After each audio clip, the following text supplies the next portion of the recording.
Ilang biktima ng landslide sa Mindanao na iligtas dahil sa kabayanihan ng isang rescue dog.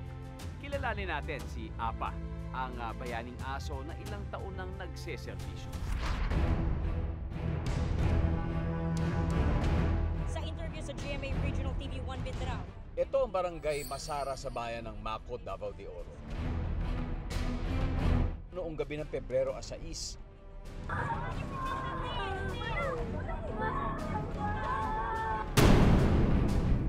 umuho ang malaking bahagi ng bundok sa gilid ng barangay. Halos 100 tao ang nasawi sa trahedya.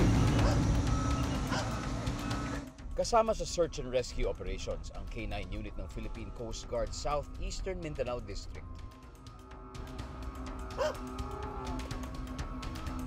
Isa sa mga asong dineploy ang 9-year-old K9 na si Apa. Sa tulong ni Apa, na-rescue ang isang 3 taong gulang na batang babae. Halos 70 oras na sa ilalim ng debris ang bata nang matagpuan ng rescuers. Sa totoo lang, di namin nasahan yun na may rescue pa kami na survivor doon kasi 3 araw na rin yun bago kami nakarating doon. Proud na proud si PO2 Baba sa kanyang alaga. Mula 2015 kasi, siya na ang naging handler at trainer nito. Mix siya ng Aspen tsaka Golden Retriever. Start kami ng training ni Apa May, tapos nag-training kami ng July. Continuous na lagi yung pagtitraining niya para maalala niya lagi yung ginagawa niya. Hero dog na si Apa, ginawaran ng parangal. Abangan! Abangan, travel goals ng isang pamilya sa Bicol. Libutin ang buong Pilipinas. Ang kanilang sasakyan, bahay na may 4 na gulong. Sa pagpapatuloy ng ating Nature Mystery Series na Lost Lagoon, bida mga hayop na bihira natin makita dahil sa tubig sila nakatira. Pero mga nilalang sa mga ilog at dagat hinding-hindi.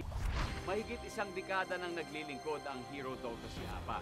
Kamakailan, kinilala ng pamahalaan ang kanyang kabayanihan.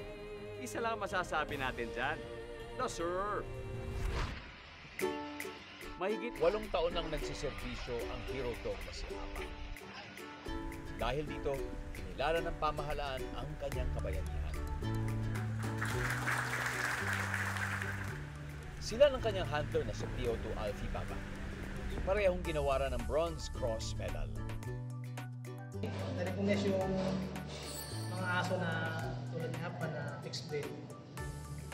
Na kahit anong aso, pwede yung turuan. Darating ang araw at magpapahinga na sa serbisyo si Apa. Pero sigurado akong marami pa ring tulad niya ang handang maglaan ng lakas para mas maraming tao pa ang mailigtas.